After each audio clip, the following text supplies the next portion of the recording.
प्रजा दरबार अवामी शिकायत की वसूली इंतखाबी ज़ाब्ते-ए-अख़लाक़ कोड ऑफ कंडक्ट के निफाज के सबब बंद।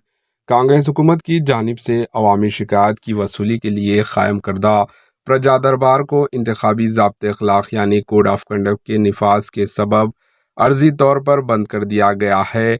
महात्मा ज्योति फूले प्रजा भवन में अवामी शिकायत की वसूली के लिए क़ायम करदा प्रजावानी प्रोग्राम की रियासती नोडल अफसर ने बताया कि लोकसभा इलेक्शंस के इंतखाबी ज़ाब्ते-ए-अख़लाक़ कोड ऑफ कंडक्ट के पेश नज़र प्रजा भवन में अवामी शिकायत की वसूली बंद रहेगी।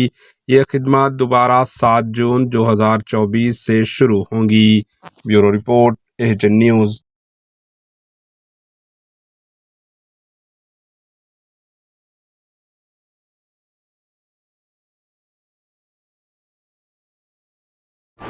एचएन न्यूज़ को लाइक करें, शेयर करें और सब्सक्राइब करना ना भूलें।